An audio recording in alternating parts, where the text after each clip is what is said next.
Tapi kalau untuk permasalahan TKW itu kan saya nggak terlalu ngerti dan paham gitu. Ya mungkin karena background saya dari situ dan saya memberikan edukasi juga tentang TKW, tentang pekerja migran, prosesnya. Kayak hari ini saya bisa menjebak orang yang menipu orang, membayar 50 juta, kita sudah siapkan nih. Polda ini saya sudah hubungin. Pak, saya ngangkat teleponnya penipu. Langsung laporan juga ke atasan, Pak ini seperti ini, tolong dengarkan podcast saya.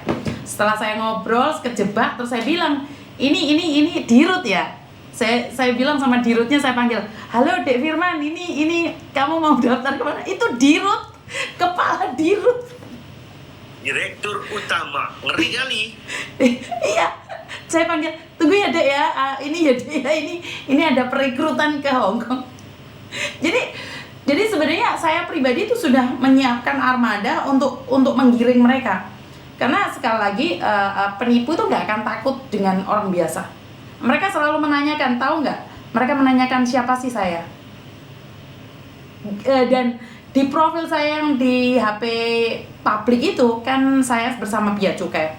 Dan mereka nanyain, apakah saya itu seorang jurnalis? Bukan, saya bukan jurnalis.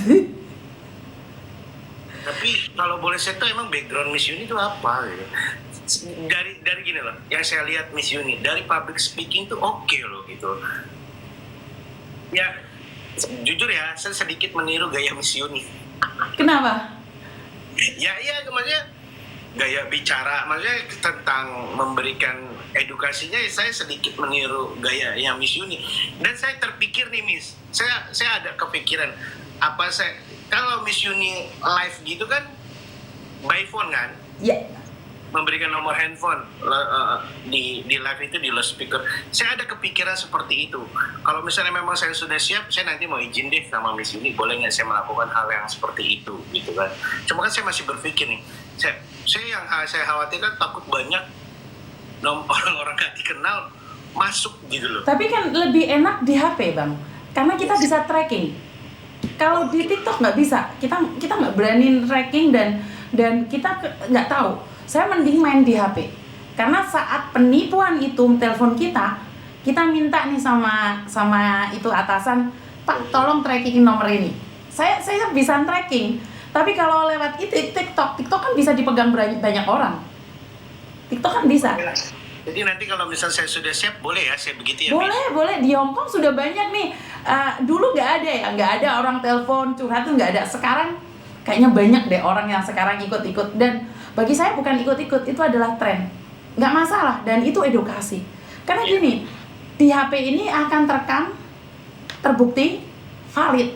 Sementara di ini, kalau kita sudah ke-ban, selesai kita. Dan kadang-kadang yang important banget, yang butuh perhatian banget, itu saya catat.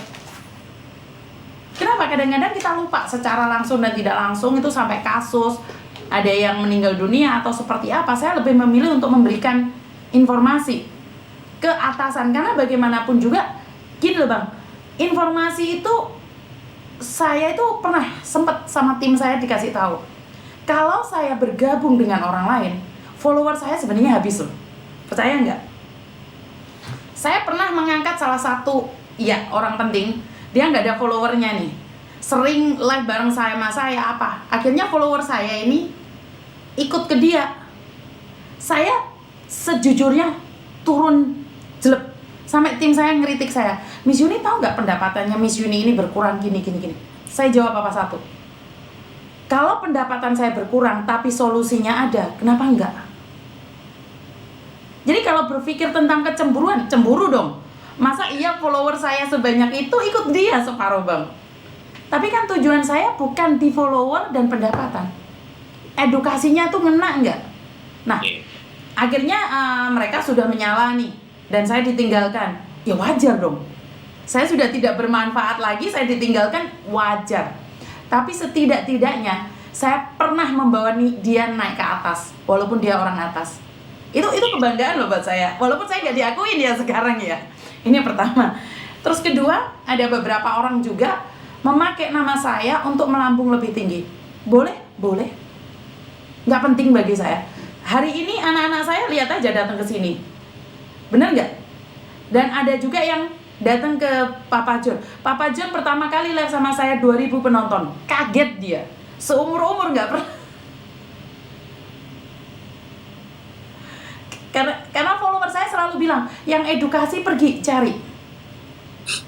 Jadi saya sangat heran nih di areanya kepolisian sendiri ya, yang polisi asli, mereka tuh selalu mengatakan, saya tuh ngerjain polisi gadungan. Itu saya nggak ngeh, pikiran saya tuh nggak nyantol. Ngapain ngerjain?